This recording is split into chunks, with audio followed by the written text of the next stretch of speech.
warahmatullahi wabarakatuh. Alhamdulillahirabbil alamin wassalatu wassalamu ala asyrofil anbiya'i wa imamil mursalin nabiyina Muhammadin wa ala alihi wa ashabihi ajma'in wa tabi'ina lahum bi ihsan ila yaumiddin amma ba'd. Alhamdulillah ikhwan fillah rahimani Allah wa iyyakum. Kembali kita lanjutkan kajian kita masih dalam kitab Mirathun Nabi sallallahu alaihi wasallam fi thawabi al-amal as-salih bi ikhtiyar Akh Ubaid As-Sindi. Baik, bab selanjutnya sawabu subhanallah walhamdulillah wa la ilaha illallah wallahu akbar. Ya, pahala dari kalimat zikir subhanallah walhamdulillah wa la ilaha illallah wallahu akbar. Baik, An Abi Malik Al-Asy'ari radhiyallahu taala anhu. Dari Abu Malik Al-Asy'ari radhiyallahu taala anhu, beliau berkata, qala Rasulullah sallallahu alaihi wasallam. Rasulullah sallallahu alaihi wasallam bersabda, at-tahuru syatrul iman. Walhamdulillahi tamla'ul mizan. Subhanallahi walhamdulillahi tamla'ani atau tamla'u ma baina as-sama'i wal ardh. Tamla'u ma baina as-samawati wal ardh. Was-salatu nurun was-sadaqatu burhanun was-sabru diya'un wal qur'anu hujjatun laka aw 'alaika. Kullu an-nasi yaghdu fa ba'i'un nafsahu wa mu'tikuha aw mubikuha.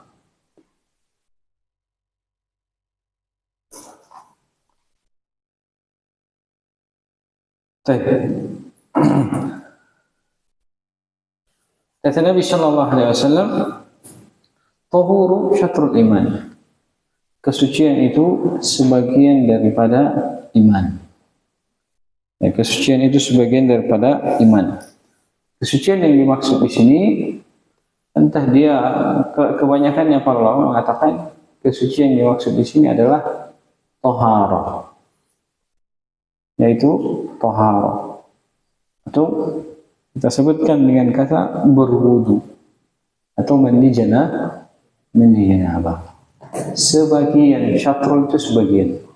Iman yang dimaksud di sini adalah salat. Jadi tahar itu adalah sebagian daripada salat. Nah, dan kata Allah Subhanahu wa taala dalam Al-Qur'an menjelaskan tentang iman itu bermakna salat, di antaranya ketika Nabi sallallahu alaihi wasallam mendapatkan wahyu dari Allah Subhanahu wa taala untuk memindahkan arah kiblat. Nah, ketika perintah itu turun, beliau sallallahu alaihi wasallam disebutkan dalam sebuah riwayat, beliau salat di Masjid Qiblatain. Salat di Masjid Qiblatain dikatakan Masjid Qiblatain itu artinya memiliki dua kiblat. Di rakaat pertama beliau masih menghadap ke Masjidil Aqsa. Ini kejadiannya di waktu sholat duhur. Beliau masih menghadap ke Masjidil Aqsa. Kemudian dari Masjidil Aqsa 2 rakaat telah berlalu. Ketika beliau pada rakaat yang ketiga, turunlah firman Allah Subhanahu wa taala, "Wa walli wajhaka syatral Masjidil Haram." Palingkan wajahmu ke arah Masjidil Haram. Maka beliau pun berpaling menghadap kiblat ke arah Masjidil Haram. Nah, pertanyaan, ini kan dua arah yang berlawanan. Ya, kalau beliau menghadap ke Masjidil Aqsa, otomatis imam makmumnya di belakang, kan? Nah, kalau kiblat keberlawanan, ketika Nabi SAW menoleh arah, jadilah pasti para sahabat di depan beliau. Nah, ini sholat berjamaah, gimana ceritanya? Dalam para ulama, Nabi SAW berbalik arah dan beliau berjalan melewati safnya para sahabat, sehingga jadilah beliau kembali menjadi di depan. Adapun para sahabat, mereka hanya sekedar berbalik arah, berbalik arah. Nah, kemudian setelah itu para sahabat yang hadir di tempat tersebut, mereka bertebaran kembali ke kampung-kampungnya. Maka ada yang mendapati berita perpindahan kiblat itu di waktu sholat asar. Kira mereka di waktu sholat asar sudah mulai menghadap ke Masjidil Haram. Ada yang di waktu sholat maghrib, ada yang di waktu sholat isya, dan yang paling terakhir itu di waktu sholat subuh menurut riwayat. Sehingga sebagian para sahabat yang luput sholatnya telat. Berarti berapa waktu sholat? Mulai dari sholat asar, maghrib, isya, 3 waktu sholat sampai sholat subuh, 3 waktu sholat kelewat, dan mereka mendapati bahwasanya mereka sholat di 3 waktu tersebut tidak menghadap ke kiblat. Maka datanglah mereka mengadu kepada Nabi Shallallahu Alaihi Wasallam. Saya bertanya, ya Rasulullah, ya kami sholat dan kami tidak tahu bahwasanya kiblat itu telah berpindah. Lalu bagaimana dengan sholat kami yang telah berlalu? Sementara syarat sahnya sholat adalah menghadap ke kiblat. Maka Nabi SAW pun tidak bisa menjawab. Sehingga turunlah firman Allah Subhanahu wa taala, "Wa ma kana Allahu liyudhi'a imanakum." Ya, tidaklah Allah Subhanahu wa taala akan menyia-nyiakan keimanan kalian. Maksudnya Allah tidak akan menyia-nyiakan salat kalian. Artinya menunjukkan bahwasanya pahala salatnya tetap mereka dapatkan, karena salahnya arah kiblat ketika mereka salat bukanlah hal yang disengaja. Ini juga menjadi dalil misalnya bagi sebagian orang ketika musafir, tidak safar dan tidak tahu kemana arah kiblat. Maka dia berijtihad semampunya, kemudian dia salat. Adapun setelahnya kalau nampak baginya dia menghadap ke arah kiblat yang salah, maka tidak perlu baginya untuk mengulangi salatnya. Baik. Nah, kemudian sabda Nabi SAW masih dalam kalimat at-tahuru syatrul iman. Kesucian itu maksudnya taharah, wudu atau mandi janabah sebagian daripada iman. Maksudnya kebersihan itu sebagian daripada sholat. Maksudnya juga makna yang lainnya, dengan kita berwudu itu adalah setengah dari pahala sholat. Makna yang lebih luas dari ini, karena cenderung para ulama mentarjih makna tahur itu adalah taharah, berwudu, dan iman yang dimaknakan adalah sholat. Nah, sebagian para ulama ada membawa makna tahur di sini dengan makna kebersihan. Semua yang sifatnya kebersihan itu adalah bagian daripada iman. Sampai ada hadis yang dikatakan an-nadhafatu minal iman. Ya, kebersihan itu sebagian dari iman. Dan Allahu a'lam kedudukan hadis tersebut. Nah, kemudian kalimat selanjutnya, alhamdulillahi tamla'ul mizan. Ucapan alhamdulillahi itu memenuhi timbangan. Memenuhi timbangan itu masuk dalam makna kalimat Nabi SAW, thaqilatani fil mizan. Ya, keduanya berat di timbangan. Kenapa dia berat di timbangan? Karena kalimat tersebut memenuhi timbangan. Nah, wa subhanallah walhamdulillahi tamla'ani atau tamla'u ma bainas samawati wal ardh. Dan ucapan subhanallah dan alhamdulillah keduanya memenuhi. Maksudnya memenuhi timbangan. Atau keduanya memenuhi apa yang ada di langit dan di bumi. Ma baina, apa yang ada di antara langit dan bumi. Subhanallah. Setelah kita mengucapkan subhanallah, kalimat tersebut ganjaran pahalanya itu memenuhi apa yang ada di antara langit dan bumi. Begitu juga ucapan alhamdulillah. Dia juga memenuhi pahalanya sepenuh langit dan bumi. Wassalatu nurun. Ya, salat itu cahaya. Ya, dikatakan salat itu cahaya karena salat itu ya diantaranya yang disebutkan karena salat itu memang memberikan cahaya imaniyah kepada seorang hamba. Bahkan yang lebih ajib disebutkan dari para salaf, wanita-wanita zaman dulu itu, jika mereka ditanya, kenapa kalian rajin sholat malam? Mereka menjawab, fa innaha tuhassinul wajah. Karena kami dapati bahwasanya orang yang rajin sholat malam itu diperindah wajahnya dengan rajin sholat malam. Dirasa kecantikannya sholat malam. Dan sebagian para ulama pun ditanya, kenapa orang yang rajin sholat itu, ya, khususnya sholat malam, wajahnya kelihatan berseri-seri. Para ulama memberikan jawaban, bahasanya li'annahum khalau birrahman fa'albasahumullahu min nurihi. Karena mereka itu berdua-dua dengan Ar-Rahman. Maksudnya berkhawat dengan Allah Subhanahu wa taala di sepertiga malam terakhir, sehingga Allah Subhanahu wa taala pun memberikan mereka dari cahaya Allah Subhanahu wa taala. Karena itu orang-orang yang tidak sholat juga kelihatan pada wajahnya itu hitam, ya, kusam, tidak ada bentuk cahaya sedikit pun. Ya. Dan jelas ya bedanya antara cahaya orang yang karena wudhu, karena ibadah, dengan cahaya karena kosmetik. Cahaya kosmetik. Dan sebagian ada yang bisa membedakan, sebagian tidak, sebagian terlalu nampak samar, bahkan kelihatan sama. Hasil masalah tersebut tidak terlalu perlu dipermasalahkan, karena yang paling tahu tentang cahaya mereka adalah Allah Subhanahu wa taala. Dan sebagaimana Nabi SAW menyebutkan, was-salatu nurun, akan menjadi cahaya. Petunjuknya akan menerangi hati seorang hamba. Karena itu Nabi SAW juga, dan nur juga itu bisa diartikan cahaya atau petunjuk. Nah, dan Nabi SAW dikatakan, idza hazamahul amr afza ila salah. Nabi SAW ketika beliau mendapati masalah yang pelik, atau datang kepada beliau kabar yang tidak menyenangkan, maka beliau segera untuk sholat. Karena dengan beliau sholat, beliau akan mendapatkan hidayah atau petunjuk dari Allah Subhanahu wa taala akan apa yang hendaknya beliau kerjakan.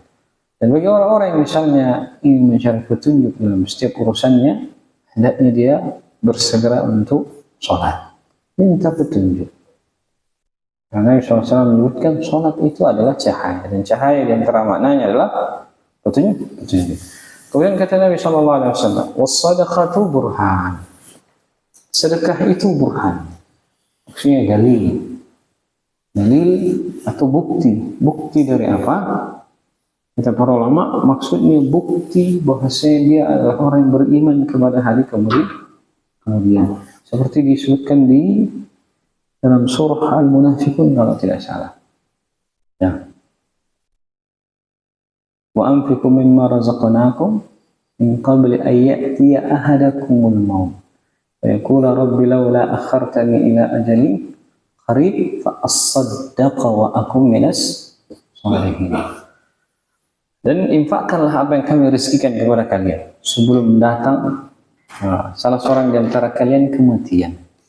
Tatkala sampai kepadanya kematian, maka dia pun berkata, Rabbi laula akhartani ila ajalin qarib. Wahai Rabbku, andai kata engkau mengakhirkanku sampai menunda masa kematianku, fa asaddaqa, maka saya akan bersedekah, wa akum minas salihin, dan saya akan menjadi orang yang saleh.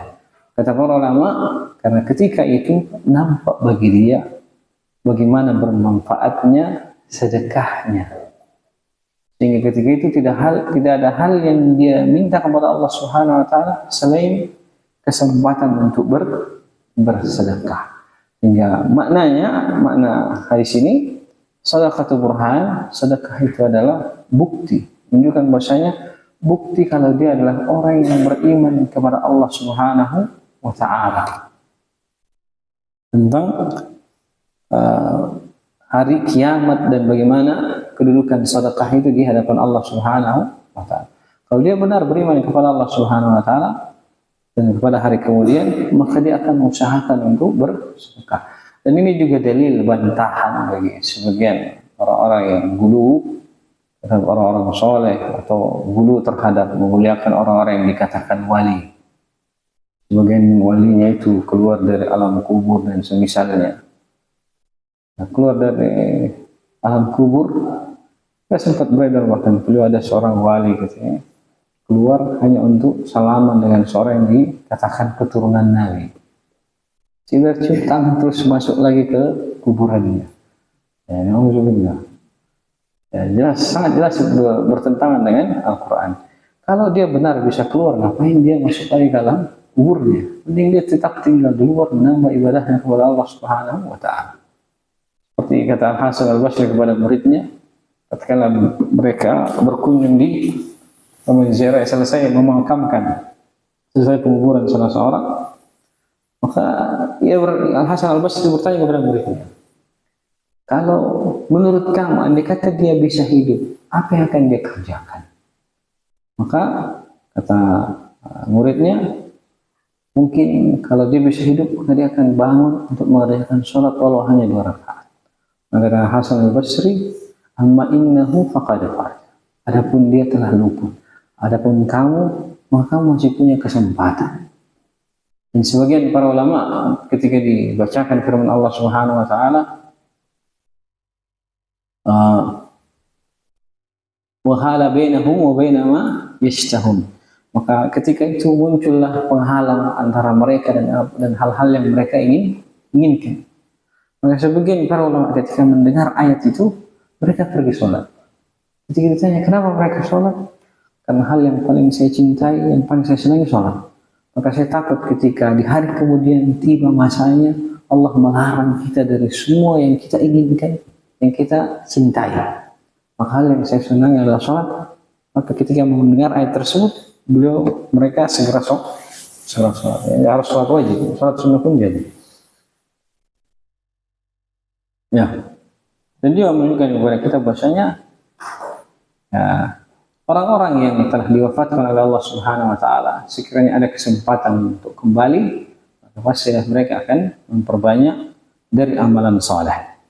Baik, as-sadaqatu burhan. Sedekah itu burhan, dalil yang menunjukkan bahasanya seorang itu benar beriman kepada Allah Subhanahu wa taala dan hari kemudian. Was-sabru dia, kesabaran itu adalah dia. Dia juga diterjemahkan cahaya. Cuman bedanya cahaya sabar dengan sholat itu, dia itu adalah cahaya yang berkilau. Kemudian biasanya cahaya yang berkilau itu menghasilkan rasa panas.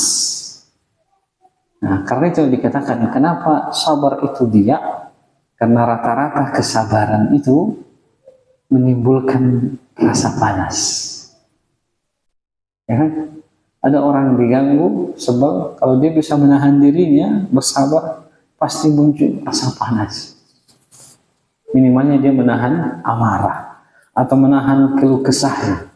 Karena dikatakan sabar itu dia cahaya, tapi menimbulkan rasa panas. Yang selanjutnya, ketika dikatakan sabar itu adalah dia cahaya, maka dengan kesabaran itu Allah Subhanahu wa taala akan lebih mudah menunjukkan dia akan lebih mudah mendapatkan petunjuk dari Allah Subhanahu wa taala akan hal yang mestinya mereka kerjakan setelahnya. Karena buah dari kesabaran tersebut. Kemudian wal Qur'anu hujjatun laka aw 'alaika. Al-Qur'an itu hujjah. Artinya hujjah itu dalil kamu untuk berbuat. Dalil yang akan membelamu di hari kemudian. Au alaika, atau dalil yang akan membinasakanmu, yang mencelakakanmu di hari kemudian. Jadi maksudnya Al-Quran itu adalah hujjah kita untuk menjawab pertanyaan Allah di hari kemudian akan perihal amalan kita, atau Al-Quran itu akan datang menghujat kita karena amal-amal yang tidak kita kerjakan. Dan kata Nabi SAW, kullun nasi yaqum. Seluruh manusia itu keluar di pagi hari. Fabai'un nafsah. Maka mereka pun menjual dirinya. Mu'tikuha au mubikuha. Maka dia bisa menebus dirinya atau membinasakan dirinya. Maksudnya setiap orang itu keluar mulai di pagi hari. Maksudnya warna waktu pagi hari itulah manusia itu mulai beramal. maka seluruh amalannya itu upayanya adalah bentuk dia menebus dirinya dari neraka Allah Subhanahu wa taala. Maka sebagian itu berhasil menebusnya dan sebagiannya lagi membinasakan dirinya sendiri. Ya, membinasakan dirinya sendiri. Dan kalimat inilah hendaknya senantiasa terngiang-ngiang di kepala kita. Apapun yang kita kerjakan, semuanya di sini dia.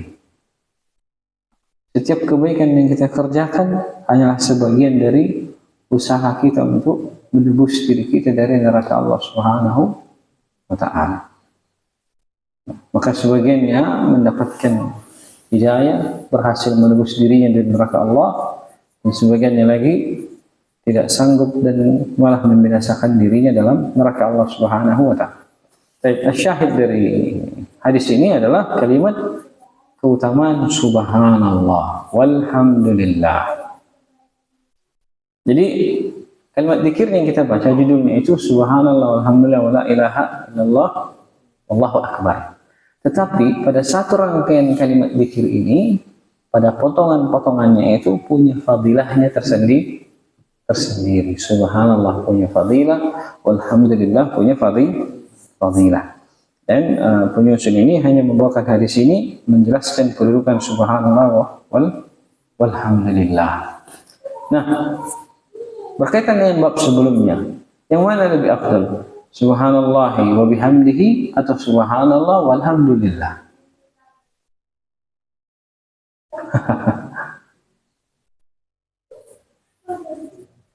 Jawabannya sama saja.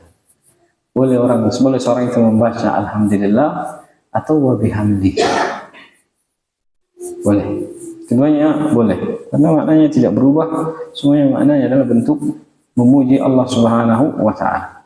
Hadis yang selanjutnya, An Abi Hurairah radhiyallahu taala anhu qala. Dari Abu Hurairah radhiyallahu taala anhu, Rasulullah sallallahu alaihi wasallam bersabda, "Li an aqula subhanallah walhamdulillah wa la ilaha illallah wallahu akbar ahabbu ilayya mimma tala'at alaihi syams."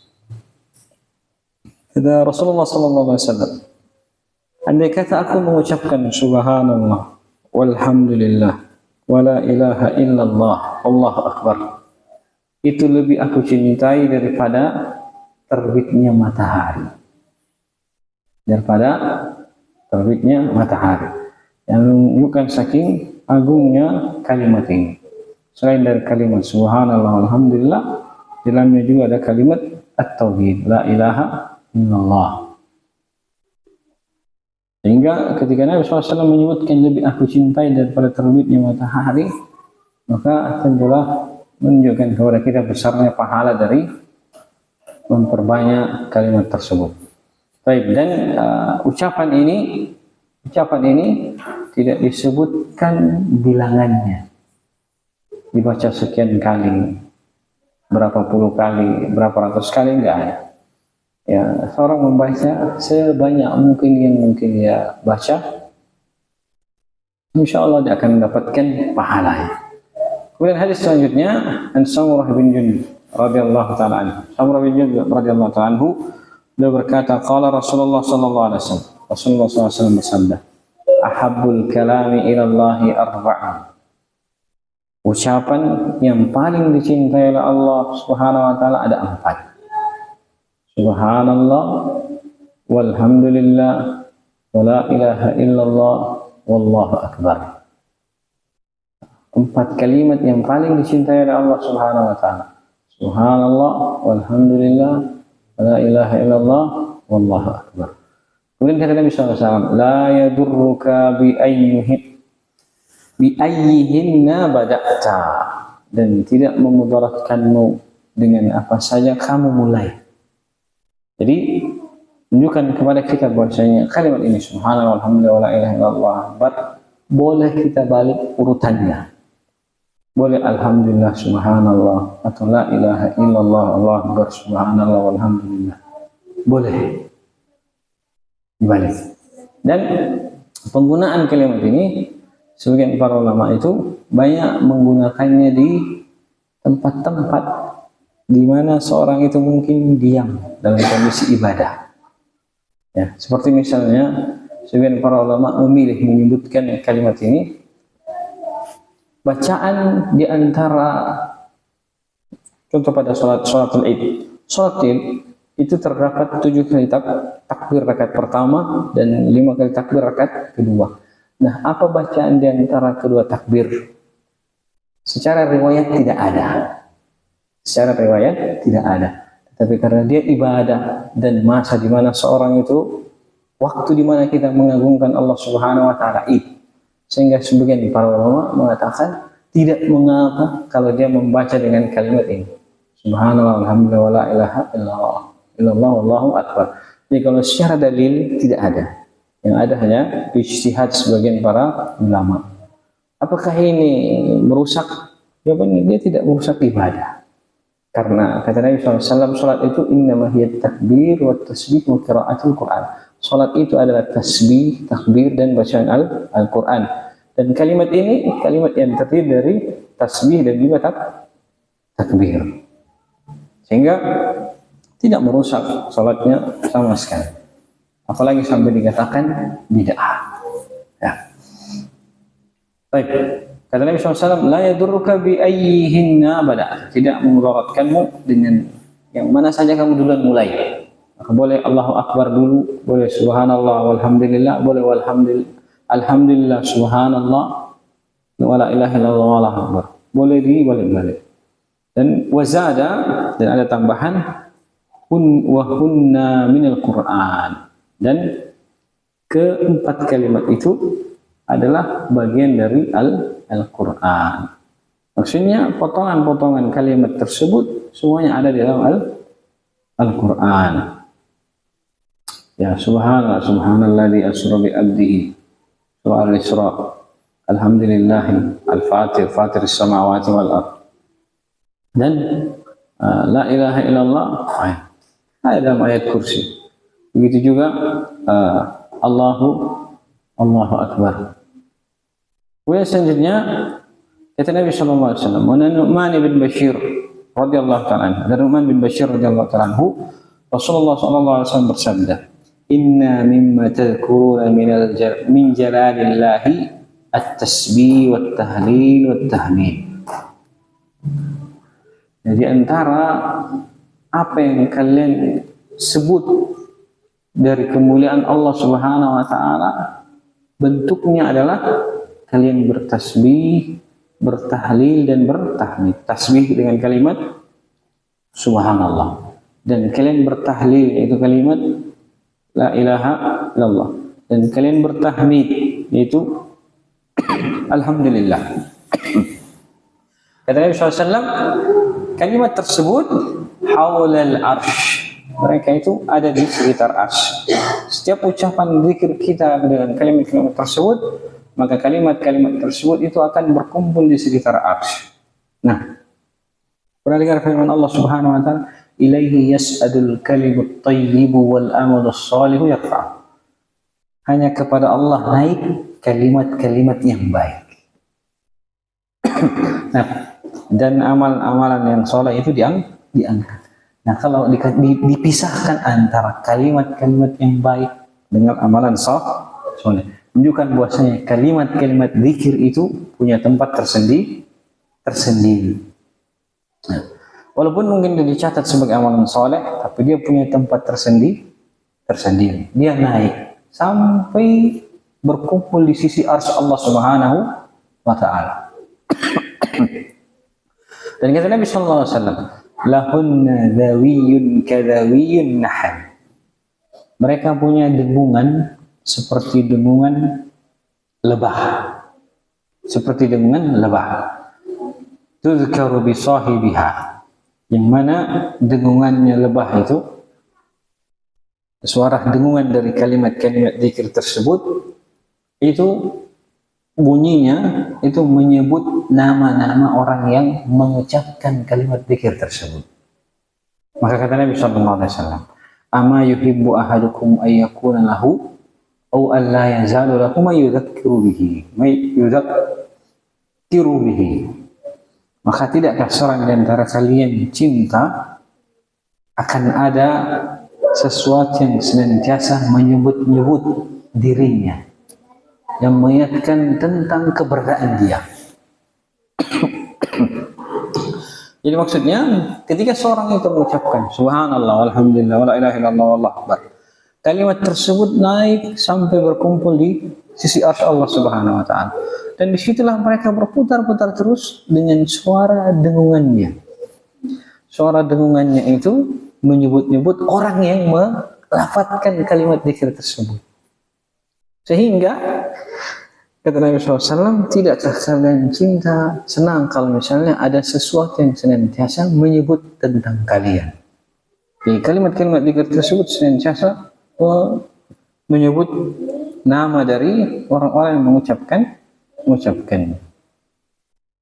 Karena itu wajarlah jika Allah Subhanahu wa taala memberikan kemuliaan dalam Al-Qur'an dengan kalimat wadzakirinallaha katsiran wadzakirat, dan orang-orang yang banyak berzikir kepada Allah dan para wanita yang banyak berzikir kepada Allah. Karena salah satu fadilahnya kalimat-kalimat zikir itu sendiri akan berputar berkeliling di sekitar arsy Allah Subhanahu wa taala, menyebut-nyebut tentang keberadaan mereka. Subhanallah. Sehingga ya maka hendaknya ya kita, siapapun di antara kita itu punya kalimat zikir yang hendaknya dia lazimi. Bukan hanya pada kalimat zikir pagi petang. Bukan hanya pada zikir pagi petang. Apapun dia bentuknya, silahkan kita lazimi. Wa subhanallah wa bihamdihi, atau subhanallahil azim, atau segera la ilaha illallah, atau la ilaha illallah wallahu akbar, atau kalimat la haula wala quwata illa billah. Apapun bentuknya hendaknya kita lazimi. Enggak harus ada banyak bentuk. Satu saja yang penting kita lazimi kalimat tersebut. Nah, kemudian hadis selanjutnya, an Abi Salamah radhiyallahu taala anhu, ra'i Rasulullah sallallahu alaihi wasallam. Dari Abu Salma radhiyallahu anhu, yang mana beliau adalah pengembala Rasulullah sallallahu alaihi wasallam.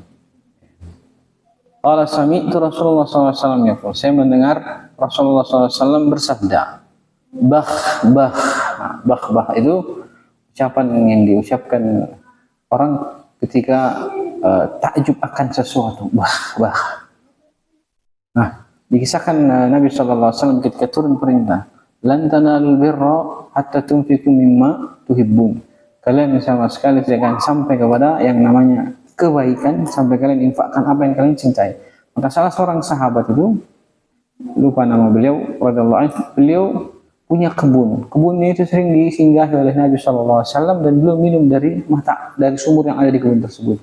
Ketika air ini turun, beliau datang kepada Nabi sallallahu alaihi wasallam, ya Rasulullah, ini kebunku untuk Allah Subhanahu wa taala dan Rasulnya. Nabi sallallahu alaihi wasallam pun mengucapkan bah. Ya, luar biasa, hebat. Masya Allah kalau kita mendekatkan maknanya.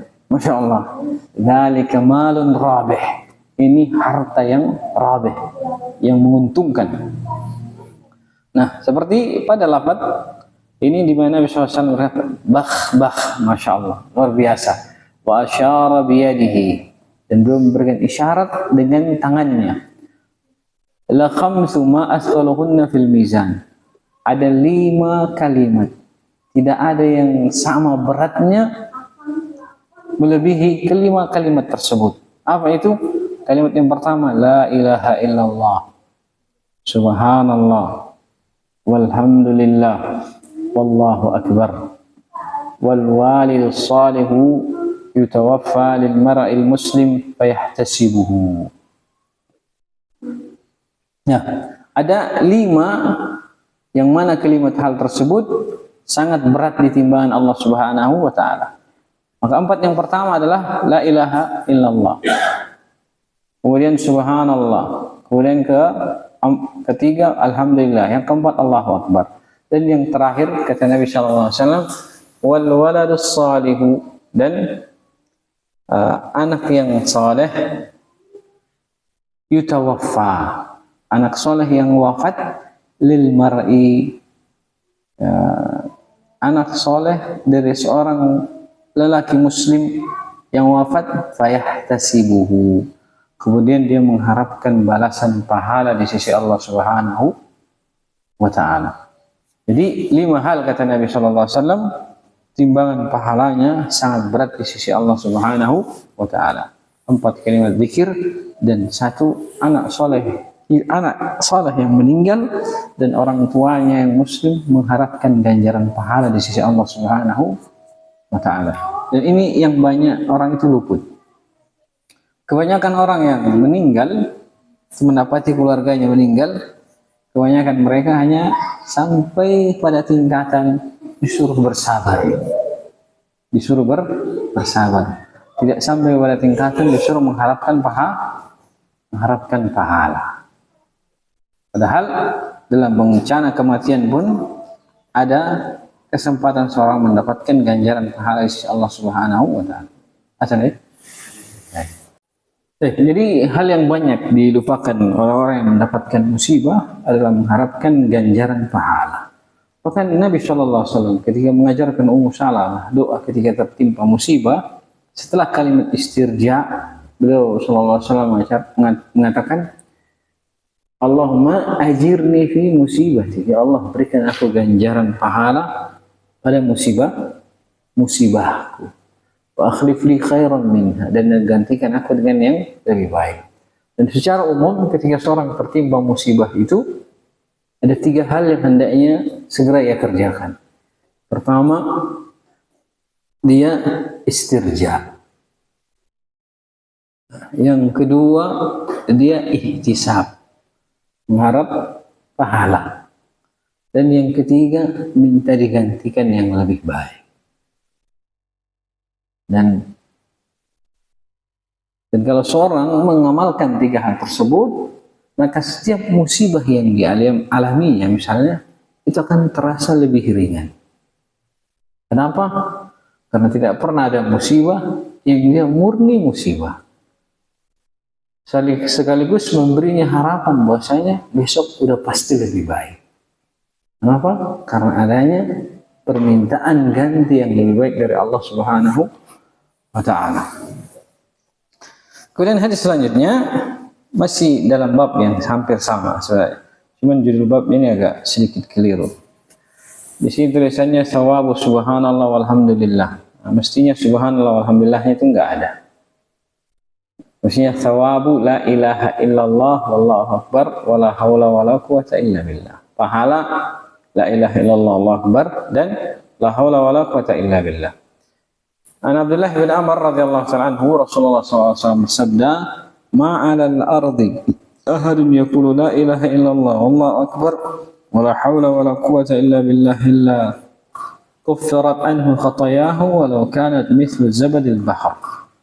Ya, tidak seorang pun di atas muka bumi yang mengucapkan la ilaha illallah Allahu akbar dan la haula wala quwata illa billah, kecuali Allah akan mengampuni dosa-dosanya walaupun sebanyak buih di lautan. Kemudian kalimat la haula wala quwata illa billah ini kalimat yang menunjukkan makna seorang itu berserah diri kepada Allah Subhanahu wa taala. Karena la haul itu perpindahan, perubahan keadaan. Ya, dari rumah sampai ke masjid itu haul, rubah keadaan. Dan misalnya dari kecil sampai dia dewasa itu haul, berubahnya keadaan dari susah menjadi senang, wala quwwata, dan tidak pula ada kekuatan untuk bisa menjalani proses tersebut kecuali dengan pertolongan Allah Subhanahu wa taala. Nah, dan kata Nabi SAW akan diampuni dosanya walau sebanyak buih di lautan. Kemudian hadis selanjutnya, sawabu nau'in akhar jami'. Ya, pahala dari jenis zikir yang lain, yang mana zikirnya itu jami'. Ya, mengumpulkan banyak kebaikan. Dari Juwairiyah radhiyallahu ta'ala anhu, Nabi SAW dikatakan bahwa Nabi SAW kharaja min indiha bukratan hina shalat subuh. Nabi SAW keluar dari sisi Juwairiyah. Juwairiyah min ummahatil mu'minin, dari istri Nabi SAW, bahwasanya Nabi SAW keluar dari sisi Juwairiyah di pagi yang sangat pagi, masih pagi-pagi buta, setelah beliau salat subuh. Wahia fi masjidiha, dan Juwairiyah itu di masjidnya. Thumma raja'a ba'da an adha wa hiya jalisatun. Kemudian kembali setelah tiba waktu duha dan mendapati Juwairiyah dalam keadaan duduk. Maksudnya beliau duduk dalam keadaan berzikir setelah salat subuh. Nah, maka Nabi SAW bersabda, "Ma zilti alal halil lati faraqtuki alaiha." Kamu masih dalam kondisi yang aku tinggalkan kamu dengannya. Karena Nabi SAW meninggalkan Juwairiyah di masjid beliau radhiyallahu anha setelah sholat subuh, dan beliau kembali kepada beliau di waktu duha, masih dalam kondisi yang sama, duduk berzikir. Qalat na'am, ya Rasulullah. Kemudian kata Nabi SAW, laqad qultu ba'daki arba'a kalimati thalatha marrat. Saya telah mengucapkan setelahmu, wahai Juwairiyah, 4 kalimat sebanyak 3 kali. Law wuzinat bima qulti mundul yawmi lawazanathunna. Andai kata 4 kalimat yang aku baca 3 kali itu ditimbang dengan apa yang engkau ucapkan dari kalimat-kalimat zikir itu, lawazanathunna, maka pastilah akan mengalahkan timbangannya atau setara. Apa itu kalimat zikirnya? Subhanallah wa bihamdihi adada khalqihi wa ridha nafsihi wa zinata arshihi wa midada kalimatihi. Ya, subhanallah wa bihamdihi adada khalqihi. Subhanallah wa bihamdihi, sejumlah makhluknya. Ya, makhluk Allah tidak diketahui berapa jumlahnya. Subhanallah bihamdihi, sejumlah makhluknya. Wa ridha nafsihi, dan seridha dirinya. Wa zinata arsy, sebanyak perhiasan arsy-Nya. Wa midada kalimati, dan sebanyak kalimat Allah Subhanahu wa taala. Yang mana Allah Subhanahu wa taala menyebutkan lana fidal bahru qabla an tanfada kalimat rabbih. Andai kata seluruh air lautan itu dijadikan tinta untuk menulis kalimat-kalimat Allah, maka niscaya lautan itu akan mengering sampai kalimat-kalimat Allah itu habis ditulis. Menunjukkan bahwasanya saking banyaknya. Nah, ini juga menunjukkan kepada kita bahwasanya boleh seorang itu mengucapkan kalimat zikir dengan menyebutkan bilangan, ya, tidak tentu bilangannya, tetapi mengkiaskannya dengan jumlah yang tidak terbatas. Ya, dengan jumlah yang tidak terbatas. Subhanallahi adada khalqi. Yang maha suci Allah sejumlah makhluknya. Saya mengucapkan subhanallah sejumlah makhluknya. Nah, dan kalimat ini juga masuk di antara kalimat yang diajarkan, disebutkan para ulama, bagian di antara zikir pagi dan petang. Kemudian yang perlu kita garis bawahi juga, ya, zikir pagi dan petang itu ada banyak lafaz, banyak bacaan. Tetapi ketika seorang itu terlalu sibuk, maka jangan lupakan dia beberapa kalimat zikir. Pertama, sayyidul istighfarnya. Ya, sayyidul istighfarnya. Karena di pagi hari dia memulai sayyidul istighfarnya, dan nanti mungkin akan berlalu bersama kita kalimat-kalimat zikir pagi dan petang. Kemudian yang selanjutnya, kalimat ini, kalimat zikir subhanallah bihamdihi adada khalqihi wa ridha nafsihi wa zinata arsyihi wa midada kalimatihi. Dan 3 kulnya. Nah, kalau misalnya seorang itu terlalu sibuk untuk membaca kalimat zikir pagi dan petang secara keseluruhan, dia ngambil yang pendek, yang ringkas, tapi pahalanya itu bisa mengimbangi seluruh zikir-zikir yang lain. Nah, dan yang terakhir, sawabu la haula wala quwata illa billah. Pahala la haula wala quwata illa billah. Dan Nabi Musa al-Asy'ari radhiyallahu ta'ala anhu, bahwasanya Rasulullah SAW bersabda, bahwasanya Rasulullah SAW berkata kepada beliau, "Qul la haula wala quwata illa billah, fa innaha kunzun min kunuzil jannah." Ucapkanlah la haula wala quwata illa billah, karena sesungguhnya ia adalah harta di antara perbendaharaan surga. Jadi orang yang ingin hartanya banyak di surga, hendaknya dia memperbanyak ucapan kalimat la haula wala quwwata illa billah. Baik, dan yang perlu digarisbawahi juga di sini, dari banyaknya kalimat-kalimat zikir yang kita sebutkan ini, tidak semuanya itu didapati dalam zikir pagi dan petang. Karena ini fikihnya para ulama. Rata-rata semua yang mereka semua sebutkan dalam zikir pagi dan petang, kebanyakannya mengandung kalimat al-yaum, ucapan kalimat hari, sehingga mereka maksudnya di waktu pagi, masuk kategori zikir pagi dan petang. Ketika tidak ada penyebutan hari, maka asalnya dia zikir mutlak, boleh dibaca kapan saja, di mana saja, dan sebanyak apapun yang ia inginkan. Kemudian selanjutnya, yang kedua, dari sekian banyaknya kalimat zikir ini, ya, maka hendaknya seorang itu melazimi salah satunya, bukan melazimi zikir-zikir yang ditulis oleh guru-gurunya atau syekh-syekhnya, ya, wirid-wirid yang datang dari kiai-kiainya misalnya, atau dari habib-habibnya, yang secara asal kalau ditanya ada nas hadisnya, nggak ada. Cuman ini diriwayatkan dari Syekh Fulan misalnya. Sementara zikir yang diajarkan Nabi SAW jauh lebih banyak. Dan kembali kepada sabda Nabi SAW, fa inna khairal hadi Muhammad sallallahu alaihi wasallam. Sebaik-baik petunjuk Nabi sallallahu alaihi wasallam. Kecuali dia meyakini bahwasanya zikirnya syekhnya lebih baik daripada zikir yang diajarkan oleh Nabi sallallahu alaihi wasallam, maka tidak perlu dibahas lagi. Ya, dia sudah salah dalam akidahnya. Ya, wallahu ta'ala alam. Dan insyaallah pertemuan selanjutnya masuk fadilah dari zikir pagi dan petang. Wallahu ta'ala alam.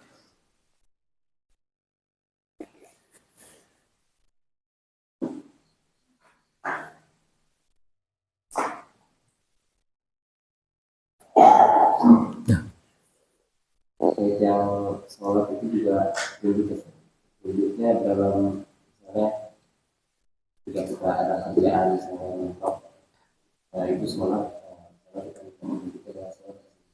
Iya. Terus kalau untuk kayak ini kalimat ihdinas siratal mustaqim, duduk ya, apa masuk kita minta dari urusan-urusan dunia kita. Boleh. Jadi kalimat ihdinas siratal mustaqim secara khusus dia dijelaskan dalam lanjutan ayatnya. Siratal mustaqim itu adalah siratal ladzina an'amta 'alaihim ghairil maghdubi 'alaihim waladdallin, kan? Cuman ini secara khusus berdasarkan Al-Fatihah dan tafsirannya yang diinginkan di siratal mustaqim itu. Tetapi kalau dia inginkan makna siratal mustaqim yang lain sesuai dengan kondisi yang dia hadapi, maka itu boleh. Ya.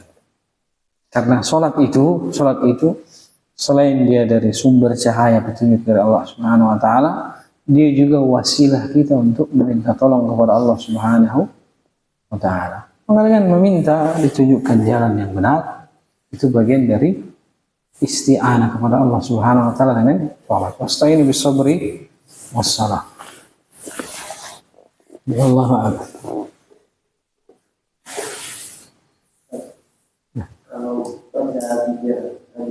Atau yang lain itu barang-barang itu berbarengan, itu boleh. Ini butuh lebih spesifik lagi maksudnya. Contohnya kalimat apa? Contoh misalnya ada zikir itu Tidak tentu kan, misalnya tidak tentu bilangannya. Yang penting selesai zikir paginya, dia melanjutkan dengan kalimat tersebut, nggak ada masalah. barang-barang itu bisa saja barang-barang yang sama. Oh, berjamaah. Nah, itu dia yang jadi masalah. Nah, karena dia berjamaah dan tidak ada yang namanya zikir jamaah. Zikir jamaah nggak ada. Ya, dihindari ya perkara muhdas. Perkara yang diadakan. Nah, kalau dia ingin berzikir sendiri, boleh dia baca zikir la ilaha illallah tanpa batasan bilangan dan tanpa meyakini bilangan-bilangan tertentu fadilahnya begini dan begitu. Karena dia hanya datang dalam kalimat mutlak la ilaha illallah. Maka yang ada diperbanyak. Allah a'lam. Kalau pikir di lagi ini kan kita Indonesia nggak terbiasa. Ada apa nih? Iya, cuma faktor pembiasaan aja, karena keumuman kita kalimat, misalnya kalimat istighfar, keumuman kita istighfar itu karena sesuatu atau merasa bersalah. Adapun di awal-awal gitu, ketika ketemu teman tempat kerja bareng, dia banyak astagfirullah, astagfirullah. Yang muncul di pikiran, aduh dosa apa sih tak kawan satu ini, banyak sekali istighfarnya. Padahal enggak. Yang namanya zikir itu, kalimat istighfar itu bukan hanya sebab karena seorang itu punya kesalahan. Karena bahkan ketika dia mendapatkan nikmat pun dibantu dengan istighfar. Seperti disebutkan dalam surah Al-Jin kan. Wa qultu astaghfiru rabbakum innahu kana ghaffara. Ya, dan saya ucapkan kepada kalian, istighfarlah kalian kepada Rabb kalian. Sesungguhnya dia itu Maha Pengampun. Faedahnya di antara ini, yursilis sama alaikum midrara wa yumdidkum bi amwalin wa banina wa yaj'al lakum jannatin wa yaj'al lakum anhara. Allah akan mengirimkan kepada kalian awan yang membawa hujan. Wa yumdidkum bi amwalin, dan Allah akan memperbanyak kalian dari harta dan juga anak. Wa yaj'al lakum jannah wa yaj'al lakum anhara, dan Allah akan memberikan kalian surga dan juga sungai-sungainya. Ini apa ini? Fadilahnya. Disuruh istighfar untuk mendapatkan fadilah tersebut, bukan karena sekedar dosa. Jadi ketika diperbanyak nggak masalah, cuman faktor membiasakan diri, merubah mindsetnya kita. Saya dengar dari Syekh Ibrahim Ar-Ruhaili hafizahullah, beliau menyebutkan para masyayikh kibar itu, mereka itu selalu melazimi zikir. Karena kalau ada yang pernah kita misalnya mendekati para masyayikh kibar itu, dan kalian mendapati mereka kalau mau masuk ke hammam itu menggigit sorbannya, karena saking biasanya zikir, takutnya di dalam WC tetap mengucap kalimat zikir, sehingga mereka menggigit sorbannya supaya mulutnya itu ketahan,